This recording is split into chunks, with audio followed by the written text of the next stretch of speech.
Why won't you let it go, let it go? What we had was never personal, personal. Nothing you could better save your breath, leave your regrets behind. Invincible, you're not invincible.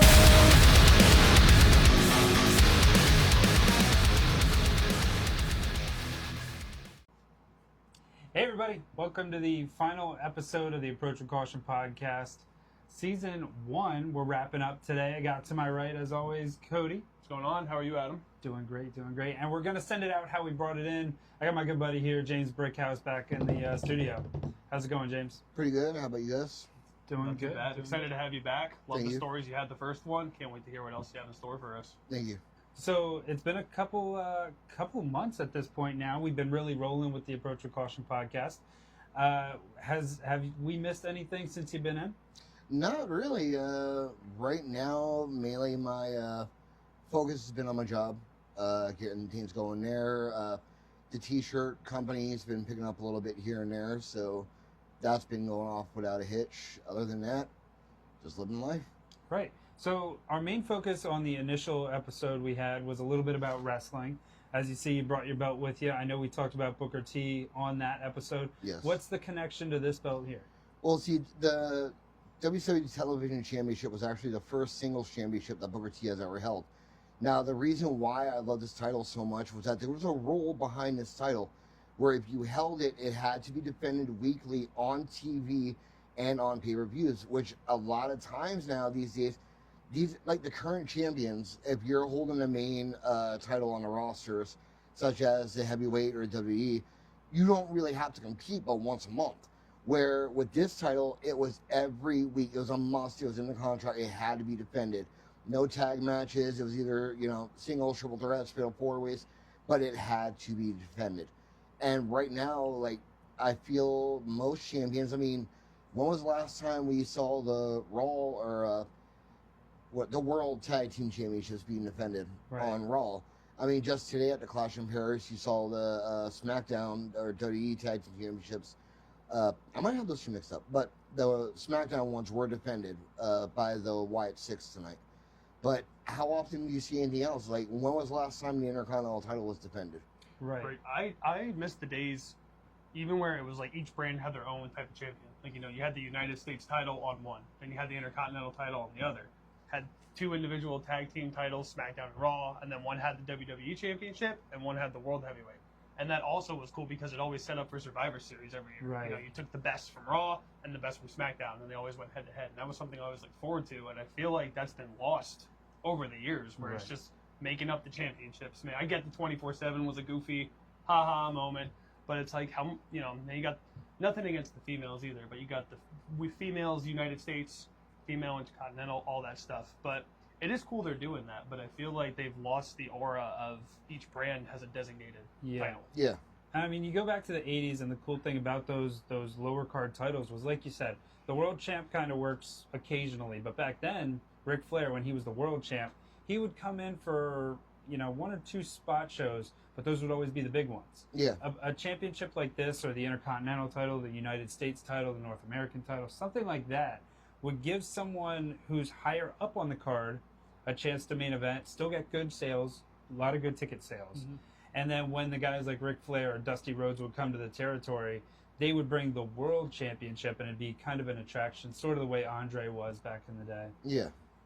So, like, the last main person I remember holding a belt would be like The Miz, kind of what he did, where he took the title, made it prestigious again, and you just don't have that. You don't have somebody who thinks, like, it's my job to make this title seem like it's important. You got a lot of guys who go, it's the title's job to make me seem important, and that's something that's been kind of lost.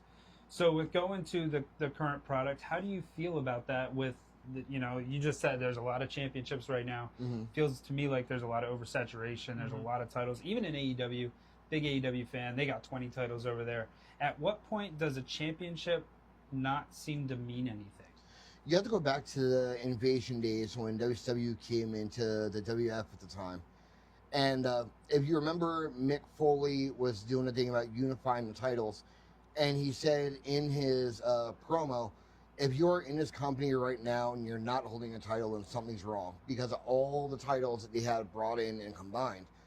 Now, right now, I'm looking where it's, if you look at the World Heavyweight Championship and you see all the people who are holding them right now, and then like how many people are actually coming up and getting those shots? It's Right. the same recycled people over and over and over again, when there are so many people that actually deserve that shot and they're not getting it.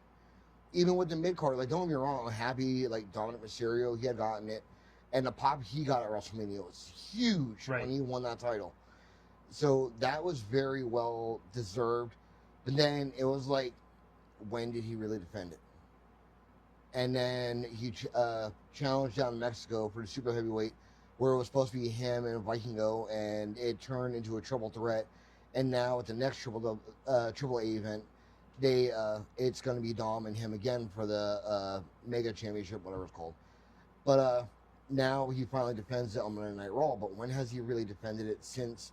I'm sorry, he did defend it last at SummerSlam when he pulled the old Eddie Guerrero spot with slipping out the boot. Yeah. But then he hasn't done it since, because we're doing this whole thing where he's injured and he needed a doctor's note. Now he finally got clearance, and now they're doing it on Monday Night Raw, which that took a couple of weeks to lead into since SummerSlam. Right. I think it's important, like when Cena won, I forget, was it the United States title? And he Yeah. said, every week we're going to do a title match. Got guys like Sami Zayn in there. There were a couple of other guys who came up. Mm-hmm. And that's, you need the repetition. You need to be on TV. You can't have a title, picture it as prestigious, and then show it once every 2-3 months. It has to be out there in front of the fans, especially at that point. I think Lesnar was the world champ Mm-hmm. and showed up every 6 months. You need to have something out there so that the fans can say, all right, this is the next guy. When he loses this belt, this guy's going after Brock. And like you said, it's the same guys over and over again. And we've seen it with Rock and Austin. After Rock and Austin left, there was nobody there. Yeah. I mean, they had a lot of great talent, but there was no stars left. I mean, you even look at Undertaker, Kane, Shawn was hurt at that point. They gave it to Triple H. But it still didn't go right from Rock Austin to Triple H. And then Triple H, long time, and then Batista and Cena came the guy. But now we're at such a point where Cena has been the guy for 15 years. 23. For 23 years. Like, so now it's like, all right, well, instead of building Cena, giving Cena all these accolades, there should have been somebody coming up behind him. And now I can argue Roman Reigns was the guy. But now you have, again, one guy facing a company, and that's a lot of pressure, that's a lot of travel, that's a lot of work. And I know he doesn't show up as much as the regular guys do. But, like, eventually you burn out. Well, the thing with Roman Reigns, too, and again, this was WrestleMania 40, where he didn't really reveal this until then. But we all know that he was fighting leukemia, and he went out for a little bit, came back, said he's in remission. But now he's on that oral chemo, Yeah. where he has to take it once a week for the rest of his life. And if you know anybody who has fought cancer before, like last week, I actually just lost my brother, the cancer. And that chemo takes a lot out of somebody. Right. But to see, like, he's able, or he's coming back, he's trying to do it the best. Like, look at him now. He is in the most greatest physical shape Roman has ever been in. Right. Like, that man looks like he was chiseled out of stone. And he still comes in, he gives it all. Like, he's not letting this hold him back. So at one point where everybody was like, yeah, you know, he shouldn't have the title, he doesn't come here that often. When he let that go, like, I thought, you know, once he was in remission, that was it. Like, he was fine. But then know that he's on that oral chemo and he's still coming back, doing what he can. I have a lot more respect for that man once I learned that. Yeah, definitely. So looking forward, Roman, I heard somebody say that they're pushing Roman a lot because they're not sure how long they're going to have him. So this could be Cena's gone now, Orton's going to be gone and soon. I mean, I don't know. He hasn't given a specific date as far as I know. But Reigns could be gone anytime. Punk is getting up there. Who's the next guy? Do you see, as both of you guys kind of watch the product now more than I do, do you guys see, now there was a lot of momentum with Karrion Kross, now he's gone. Is there a next guy that you guys have in mind, or is this just kind of, well, now we got to rebuild from here? I mean, it's hard to argue with it because you see how he is with fans and all this stuff. I mean, Cody Rhodes, granted, he was there for like a majority of it, held the Intercontinental title, had the whole dashing Cody Rhodes persona, didn't really pick up, then got demoted into a Stardust character. It was awful. But once he came back, he was one of the few that showed you don't need to be in a title picture to be over. Right. I mean, look at Randy now. He has a stapled career that he doesn't need to be in the picture. Even Roman. I mean, fighting Bronson Reed, of all people, and Braun Breaker, and then Solo. It shows he doesn't have to be in a title picture because he's already over. Yeah. And I feel like it's harder for people to do that, mainly get over with the crowd, but they also look for that more than versus with a title. Yeah. So even, Kevin Owens just having the neck injury, I think he's one of the better heels. Him as a babyface is great, but there's some people that are born to play heels. So I would probably say babyface moving up would be Cody. That's hard to argue. And either until Dom loses the title or until we get that Finn Balor versus Dom match, until he turns babyface, the crowd went from hating the guy, not letting him cut Mike, to loving him. So you could throw him in the babyface picture as well. So for heel, though, it's hard to really pick because it's almost like everybody's trying to turn face. Right. It's like they really don't want like a bad guy in the company. But the main two, I think, right now that are feeding off of the heel persona, and I'm sorry, right now, I don't think anybody can top this one, well, maybe except Seth, but Logan Paul. Mm-hmm. And the fact that he actually said, like, he's going to be here full time now, and he is showing up a lot more than what he was, and I got to give him his flowers because he said something, he's sticking to it. Right. And, like, a lot of people thought when he came in, he was going to be babyface, especially, like, when he first came in, Miz turned on him, then he had a match, he was so over with that one. But the thing is, he went heel, but he's taking to it, and he loves it, and he feeds off of that negativity. And to me, like, you're looking for a top heel, I actually think Logan and Drew McIntyre are your two people. Right. Yeah, and Logan's one of the few that came in and he understands how the business works. He understands, what it means for kids or people to get an autograph. I mean, we saw him, what was that, WrestleMania or SummerSlam, when he was just chilling by the Prime, shaking a paint pen, making sure it worked, and just giving it out to the kids. He understands it. So probably, now that you brought him up, wasn't thinking about him in the picture, but I would probably say Dom as a babyface and Logan as a heel in the future. And they're both so young. Yeah. So I could see him being here for a long time. And, going back to kind of in the business term, we were talking about the championship, kind of Cody and everything. When he was chasing the title, that was huge. And going back to, they say a lot of baby faces as champions don't draw money. And we kind of saw the fall off with Cody, but you always looked at it. When Austin was chasing The Rock, The Rock was a champion. Everybody wanted to see Austin take the title from The Rock. After that, Austin turns heel, boom, back down. So it's a lot of times for the chase more than the actual being champion. So you were watching these guys take on Roman Reigns. They'd get up there and then fall back down. So it's important to have that chase, but it's definitely best to have, in my opinion, a heel as the champion, because there's always going to be that thing getting up there. Now, obviously, there has been times where it's worked, like Hogan with Hogan and Andre. Yeah. Something like that, where the big money is the babyface. But a lot of times, the big money isn't in the good guy. It's in the good guy going to become the champion, going to get it.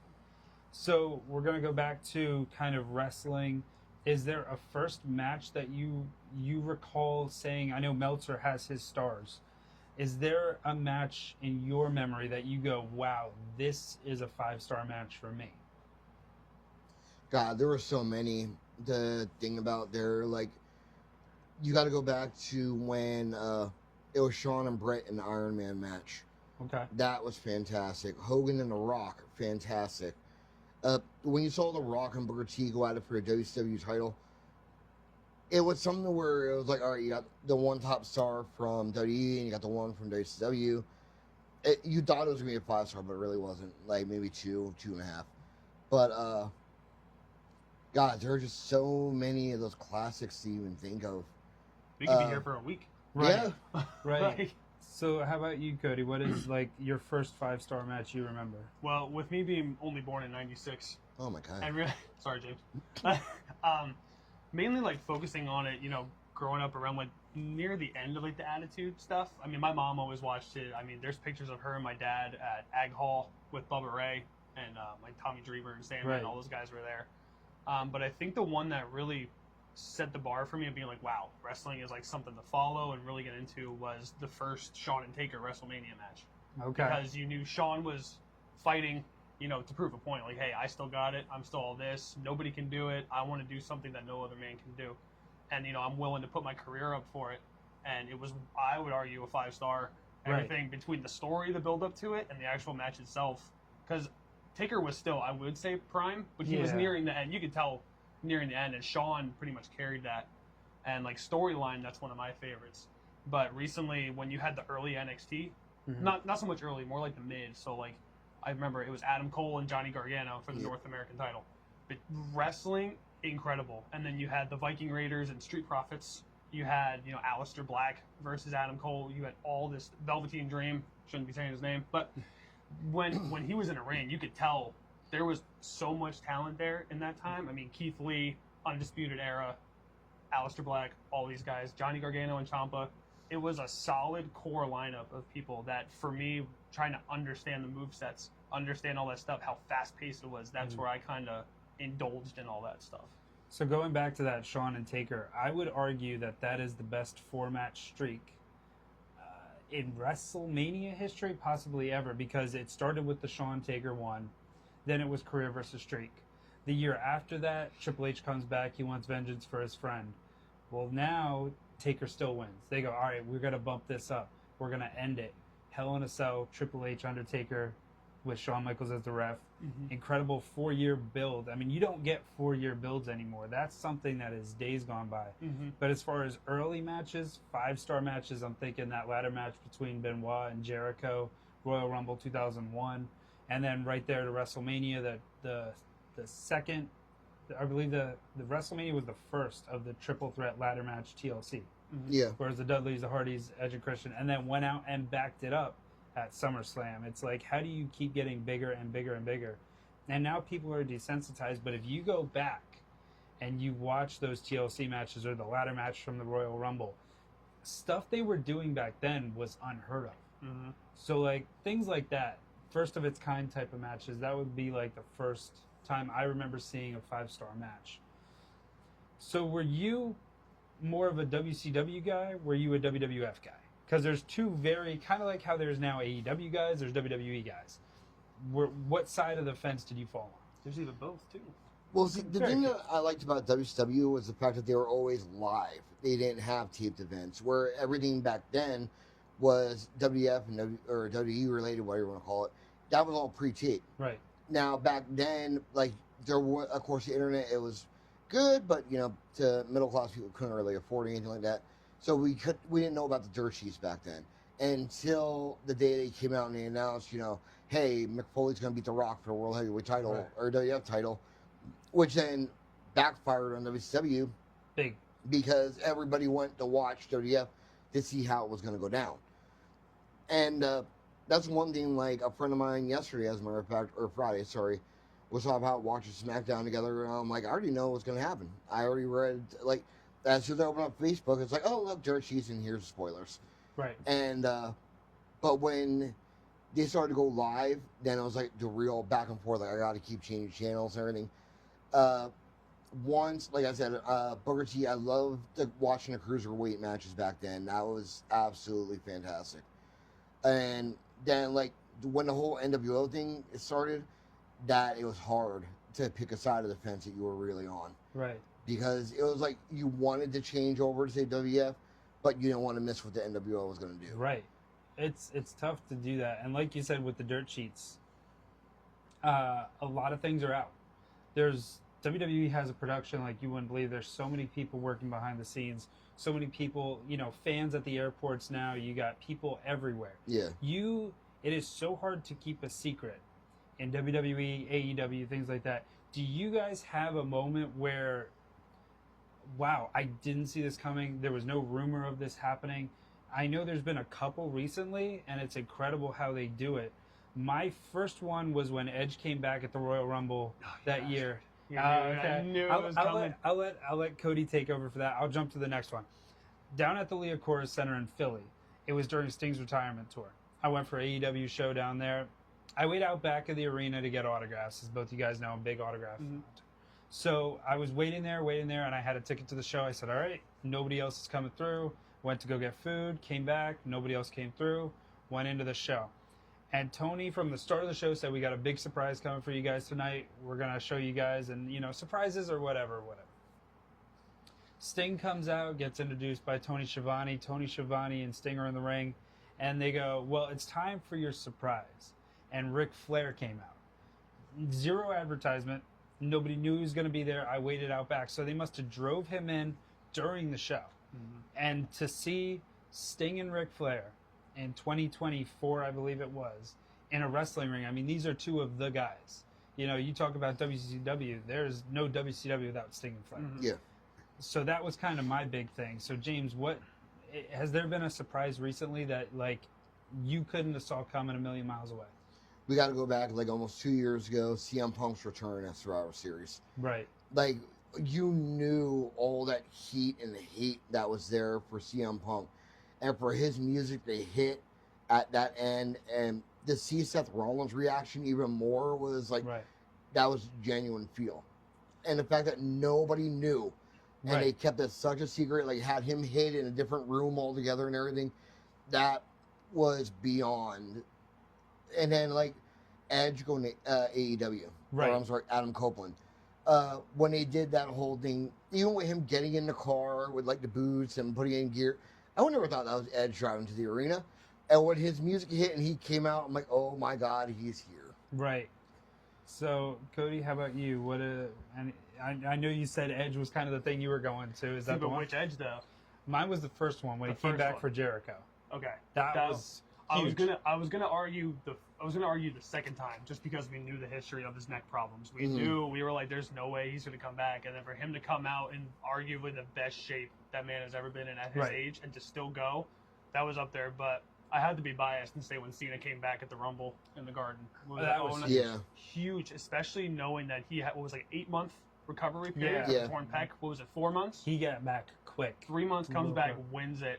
Nobody in there knew. I don't even think JR and King knew. Right. Well, the find out with Cena, if you watch some of the interviews and whatnot, when he had that surgery, and as soon as he woke up, he was on a flight and went right to the arena and said, all right, what are we doing?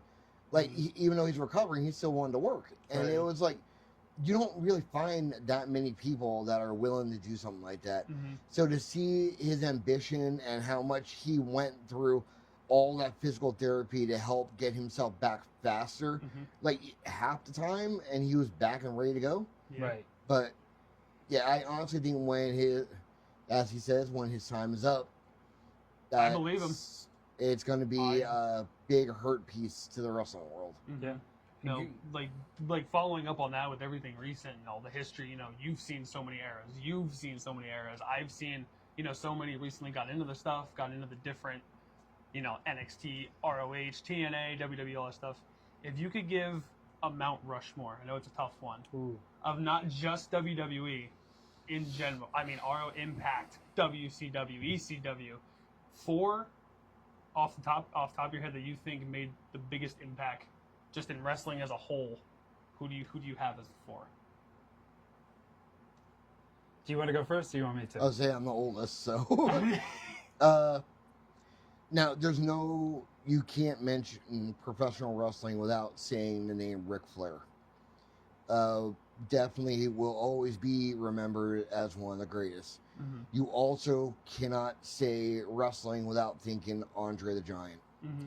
You cannot even picture wrestling, and I know there's a lot of heat behind him and everything, but let's face facts where it is. He made wrestling what it is today. It's Hulk Hogan. Yep. And then to go, if you want to go newer, I have to go Cena. Mm-hmm. So it's going to be Flair, Andre, Hogan, Cena. Okay, Here comes Adam. That's a list. That is But if you think about it, majority of the people have had times in the same promotions. Right. So it's almost essentially wrestling as a whole. Right. So, I mean, it's hard for somebody from a different company to be the guy anywhere without some type of outside, even MJF, big MJF guy. Unfortunately, without WWE behind him, he's not going to be the guy. And if this was a Mount Rushmore of heels, definitely him 4 times. So we go back probably Bruno Sammartino changed the type of wrestling. Him and Zbyszko, I mean, people were crying. People were threatening to stab Zbyszko after, he turned on him. Stuff like that. Then, like James said, Hogan, for better or worse, there's no WrestleMania without Hulk Hogan. You could have put anybody in that spot. I don't think it takes off the way it does. Then next, I would say Stone Cold probably, because if you look at his run from start to finish, how many active years wrestling full-time did he have after WCW? Because in WCW, he was Stunning Steve, didn't really do much. But you look at those 3 years from 96 to 99, what he did for the WWF and wrestling as a whole, they said they sold an Austin 316 shirt every 15 seconds during the Attitude Era. That's mental. And I would love to pick Cena. Selfishly, I'm going to go Triple H. He's one of the main reasons I got into wrestling. DX, he's still there today. He has a tune on what the fans want, and unfortunately right now a lot of fans aren't happy with how it's going. But running NXT by himself when he's left to his own devices, the whole skills of, he had great matches with Jericho, he had great matches with Booker T, he had great matches with Shawn, Austin, Rock, Angle. I mean, it's kind of one of those guys where I think Triple H, for me, he might not have been a merch seller, he might not have changed the business, but I think Triple H just kind of one of those plug and play guys, and I think it's going to go into the future for booking wise. How about you? You got a 4? Well, now we're gonna see where the what's the word? The timeline change of to when I started watching. But if I had, obviously Hogan. I mean, any time after when I would start watching, regardless of where his music would hit, as soon as you heard it, everybody lost their mind. Right. He came out with the feathers, throwing the listening up. You can't not just do it. Like, it was just so great. I'm gonna throw Shawn in there because all the matches I've seen with him, whether it be like the Elimination Chamber matches, him and the Triple H match, what was that, SummerSlam, when they had the feud going, and then one of the older ones I remember watching was him and Razor. In the ladder match, and it was perfect. The shot of him coming off the top, insane to me. It's tough for me because I was into it, but from who I watched, it's who I gravitated towards the most.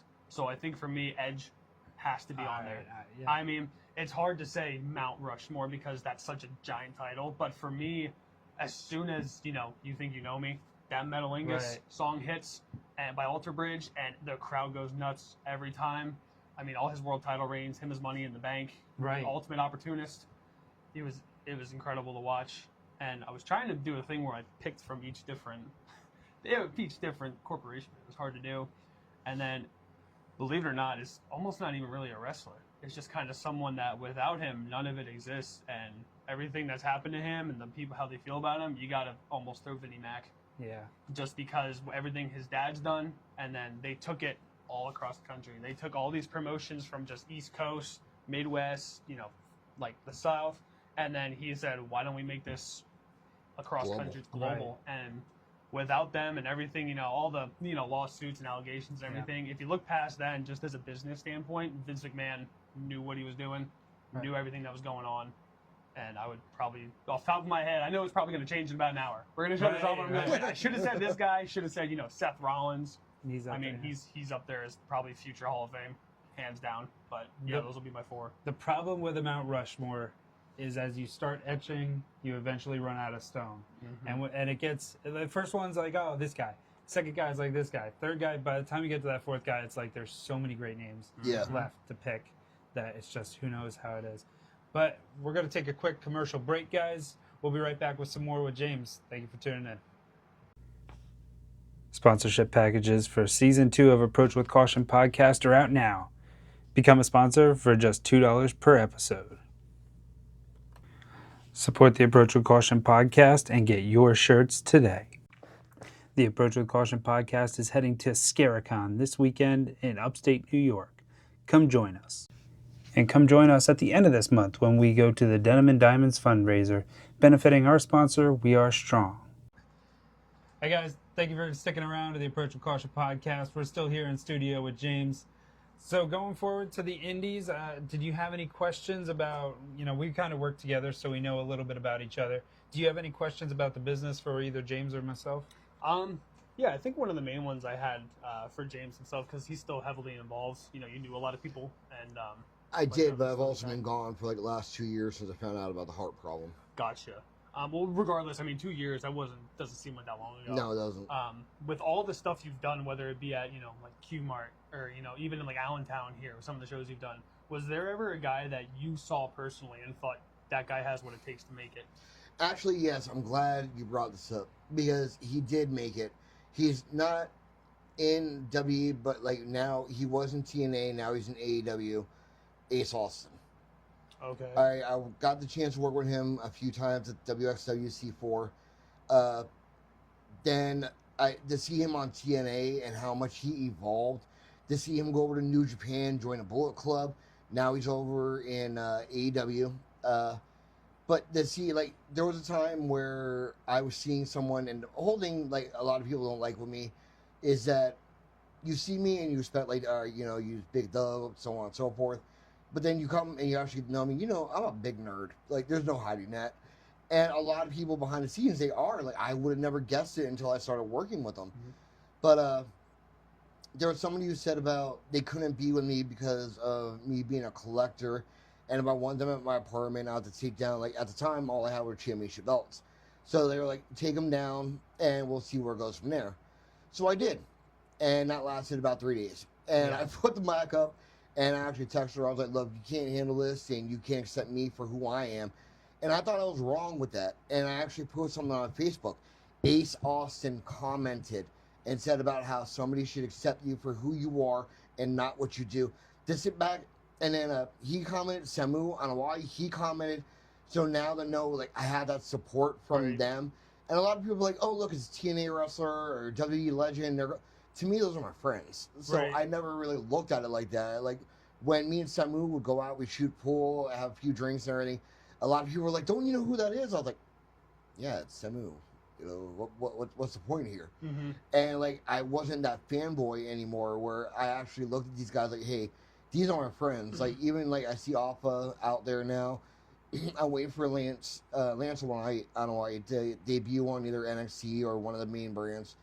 And to look at them and be like, I can't really fanboy out because I have known these guys. I'm so proud of them for what they're achieving. But to sit there and see that they have my back, I was like, wow, like this, it was tremendous. It was a great feeling when he actually reached out and said that. That's awesome. Right. I think you might correct me here on the name because for me, it's been a while. Killian Murphy? Does that name ring a bell? A guy from Triple WA? Yeah, Killian McMurphy. McMurphy. I was close. Graduate of Lance Storm's wrestling school. I saw him at a show. This was long after I was out, had my retirement and all that. I went to a Triple WA show down at Q-Mart, sorry. And he was one of the wrestlers tearing down the ring. Humble, came up to the fans, worked with all the wrestlers, everybody, the kind of guy who shakes hands and it's not in a political, like, hey, how's it going? Get further into the business. He was there setting up and tearing down the ring. And something like that, he had a good physique, great wrestler, has a tutelage of background. You're trained by Lance Storm, who's one of the guys who, they always say, there's a type of trainer. And if there's a type of trainer you'd want, it'd probably be a guy like Lance Storm, Jerry Lynn, those guys. I thought he had a lot of big things that were going to be going for him. Another local guy, you got Orange Cassidy. Yeah. Who we probably saw for the first time at Shikara. Yeah. Which, you being kind of a wrestling nerd and me being a huge wrestling nerd, that was such a cool promotion. Unfortunate how it ended. I'm not sure if you know some of the ending there. Yeah. But the concept was super cool. And it's something I'm sure that, you could reach out to. But a lot of those guys that got brought up into that, we worked with. Yeah. You would want to actually point out about Max Caster or Bowens. Yeah. That we worked with at Elite Wrestling. I was like, oh my God. And I actually went through my photo albums and I looked, I was like, oh my God, he really was there. Yeah. And because you work with all these people and shameful, but in some promotions, it was a revolving door where you got to know these guys one week, but then the following week or the following month, you're getting to know a whole new roster. It does suck when that happens, and that happens a lot on the indies because it's, I'm booked for this date. There's only 4 weekends in the year, in the month. So you're only allowed to get so many bookings in that month. But when we were working Triple WA, there was a lot of good guys. Ty Yeah. Awesome, Oh, yeah. Tyler Hastings. He was a great guy, very nice, down to earth guy. Stan Styles was there. Molson. Of course. We've gone back a long time. I'm talking, he's probably known me 25 years. So, like, it was nice to see those guys. There was O-Dog there. And I'm not sure, because after I left, something happened between him and Dino that spun off into another. I was there for that. I Category. remember. And if you want to talk about it, we can. I'm sure we'll break down a couple more things. I know Cody's got to get out of here for time restraints, but we might. I might hold you back for a couple minutes. We'll talk a little bit about inside the business terms, just to pad the run time. Cool. Any other questions for James before we sign out here? No, I just wanted to say it's awesome having you on again. Thank Love you. the stories, and even though I didn't really follow indie circuit much, feel like hearing everything, your stories, feel like I was almost there living it. Thank you. I obviously grew up watching WWE like every other person, but had no idea this whole other world where these guys come from. So hearing their start from you was actually really awesome to me. Thank you. So, Yeah, James. Anything you want to say to the people at home before we log out here? Just, I gotta admit, like 14 years was a blast getting to know everybody. Trust me, if I could still go, I would. But right now, with the bad ticker and everything, it's best if I just, sadly, I gotta step away permanently and just make sure I keep going. But the one thing I'll never forget the fans, I'll never forget the guys that I worked with, and thank yous. All right, James, and thank you. I see you're wearing the Approach with Caution podcast T-shirt. That I am. It means so much to us that our friends, our family, everybody out there is supporting the channel. We got a lot of big stuff coming up. Season 2, we broke the news this past week. Cody and I are going to ScareCon. We got some big things coming up with that. Thank you guys for tuning in for the first season of the Approach with Caution podcast. It means the world to us. Thank you all so much. We'll see you in Season 2 in just a couple of weeks, and we'll see you guys soon. Hey everybody, back for a little bit of bonus content here. My boy James. How's it going, James? Good. So I got a little cheat sheet here. Some things we're going to go over. I used to have the laptops. We got new mics now, so we don't need the audio or anything. We're really moving along here before Season 2. But we were talking after Cody left, and there's a couple of things that we got to break down. We've been on the road together. How many years did we travel? 2-3 years together? Yeah. And in that, there was a lot of stuff we did. Before everything happened, we were big wrestling fans. We'd go to shows together as fans. Yeah, first met you at the EPWE Underground. Right. So we're going to go back to House of Hardcore when that was still a thing. Tommy Dreamer's promotion. Kevin Owens, at that time, Kevin Steen, had what Dave Meltzer would call in the Tokyo Dome a 0.5 star match. You want to elaborate that? It was Kevin Steen versus AJ Styles. And the build up for it, like, here's these two big stars about to go at it. And what Adam failed to mention, at the time, it was actually for the NJPW heavyweight title that AJ Styles held at the time. But, like, you see these two guys, and it's like, all right, it's going to be awesome. Let's watch this. It was 20 minutes of headlocks. Yep. I think Kevin was hurt, or AJ was hurt. Somebody had to have been hurt because it was headlock, push off, tackle down, pick him back up into a headlock takeover. And it was just the whole match. It was crazy. And then finally at the end, Styles was able to hit the Styles Clash for the win. And I remember because it was like all the fans like got up and we actually started to head for the exit, and then that's when they started going for the finish. But yeah, that was wow. It was such a crazy, and we've seen our fair share of pretty bad matches, but from a guys of those caliber. Now, it's funny you mention that because I remember when I worked with Gangrel at Pro Wrestling World, and I told him how much I actually enjoyed his match. It was a 6-man tag that he's part of at the House Hardcore show, and he was like, "Really?" He's like, "Are you sure you're thinking about the right match?" And I explained about what had happened. He's like, "Dude, that was a fun match. Like, you're actually the first person telling me you enjoyed that." And I was like, "Dude, like, I actually thought it was fantastic, especially the way like." Seeing him hit his DDT and everything like that, like, I actually really enjoyed that match. Like, it was off the chain, non-stop action from start to finish. And I love matches like that. And he was just surprised that I actually remembered it.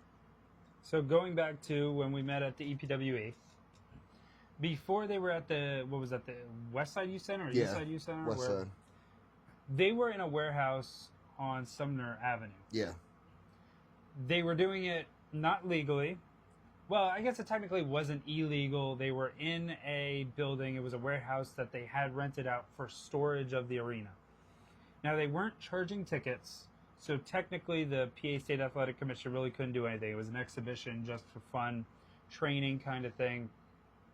I was there the day that it got shut down. And everybody called him Apollo. He looked like Apollo Creed. Apollo Creed from Rocky.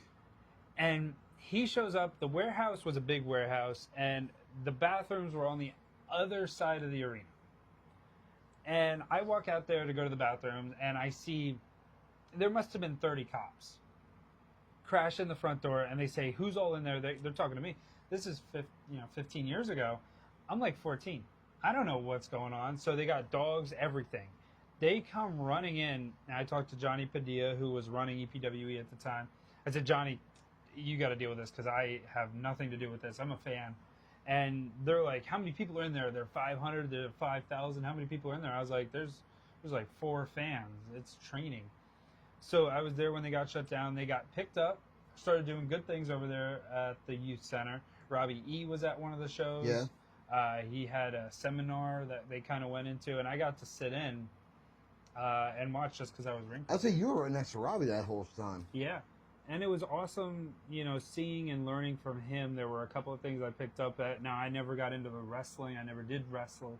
But there was some stuff, and it's important that when you see these seminars of guys who have been there, done that, and he's still there today. Like, he's still working. It's important to learn from those guys, who have the experience. So, yeah, that was a good story. Now, we have something that's not as funny, not as good, that Ricky Martinez issue. When Manny was here, we talked a little bit about it. The incident where somebody got cut and a fan got into the action. Can you elaborate? Because I wasn't at EPWE for that. It was Blake Hayes had Martinez from behind with his arms behind him and was letting fans chop Martinez. Well, one fan got a little intoxicated, I guess you can say. I don't really, but he, instead of chopping Martinez, he punched him and knocked his tooth out.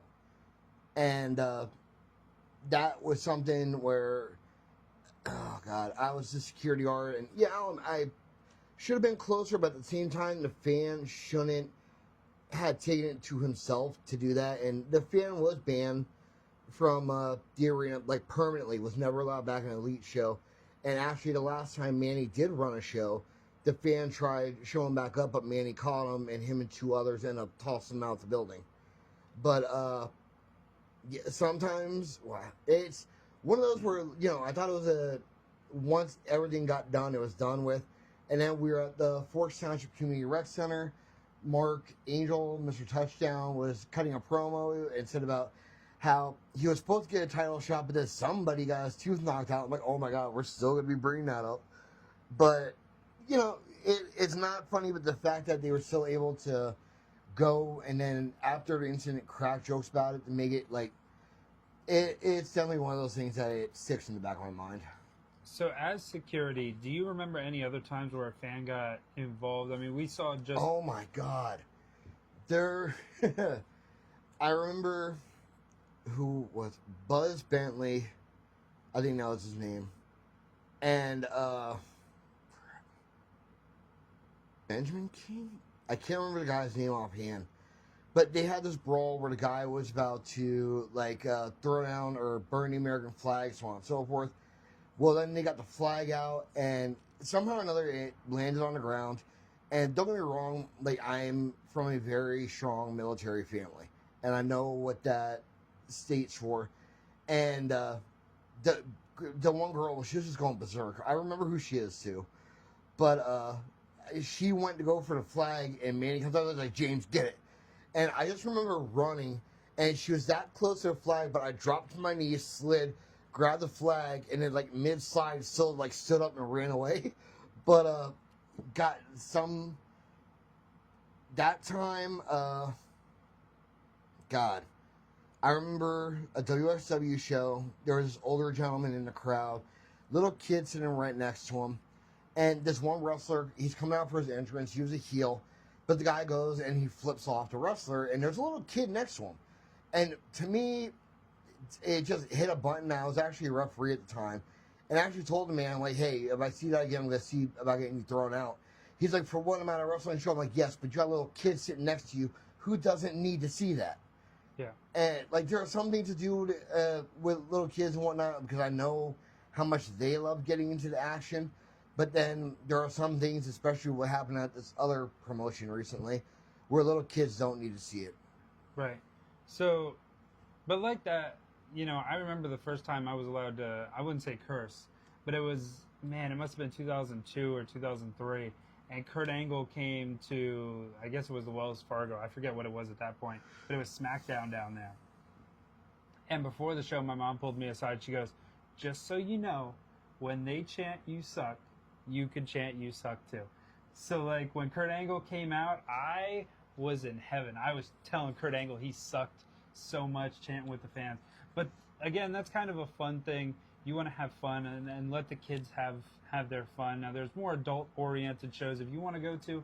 There's options for that. You know, there's the local indies. This is a fun event, and it doesn't have to be taken to the extreme that a lot of people do take it. Yeah. But going to the fans, you and I did a show up at the Sanctuary. Yep. And that was a moment for me because John Trotsky, who I grew up being a huge fan of, Supremely Great, he was a fan of wrestling. He was in there with the Wild Samoans. He helped train Batista. He helped train the guys for the movie The Wrestler, which is another great movie. And yeah, even at WrestleMania where it was Mickey Rourke going in the ring after Jericho, and when the camera zoomed in, Trotsky was sitting next to Mickey Rourke in the crowd. Right.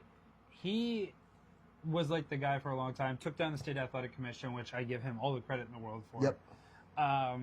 So he started his own promotion up there at Sanctuary Stunt Studio, and I got a lot of heat with Dino for actually doing the show. I got so much heat because Dino was part of the State Athletic Commission. And what Trotsky was doing up there was entertainment, not wrestling. And unfortunately, a lot of people who did double bookings got in heat for that. But the production value was incredible. First place I went to that had a Titantron, and it was huge, like such a great event. We met a fan up there. I think it was our second show up there, or first show up there that we met a fan. I was only up there for one show. Okay, so it was my second time up there, your first time up there. My first time working though. And we both got her Facebook, and the whole ride home, I'd never say we competed against each other, but I was like, oh, you know, I think I'm going to hit that girl up. And he goes, yeah, I already did or something. And it was like, damn. And I was like, no, I got dibs. And then we looked into it, and this lady, good-looking lady, was up there in age. And when I found out her age, I was like, brother, you are, you know, he goes, she's closer to my age. I was like, I bet, you know, I'll move on for the next one. So, like, there's so many funny stories we have. Up at the Sanctuary Stunt Studio, my first time I went up there, I went up as a fan, and they had one referee, Dave Stone. Dave took a bump, and John is yelling. He's going, don't do it, don't hit the ref, because the guy had the ref, you know, screw job, finish, boom, boom, boom, 1, 2, 3, and the fans are now crazy. So you gotta do it. Yeah. You gotta lay the ref out. So it lays the fan out, and John is at this point freaking out, because like there's one referee, and I pulled John aside. I said, John, I've been around the business. I know what I'm doing. Let me do it. I'll do it. You get me Dave's shirt. I'll hop in there. I don't know what I'm doing, but I've seen it enough that I could pretty much work my way through it. So the guys come out, and I forget who it was, but I'm doing the checks. I'm checking for the, you know, the foreign objects. And John up in the rafters. You remember the rafters? Yeah. Up there? He's up there doing commentary, and he yells down, "That sucked!" And I was like, oh, damn, I am off to a real bad start.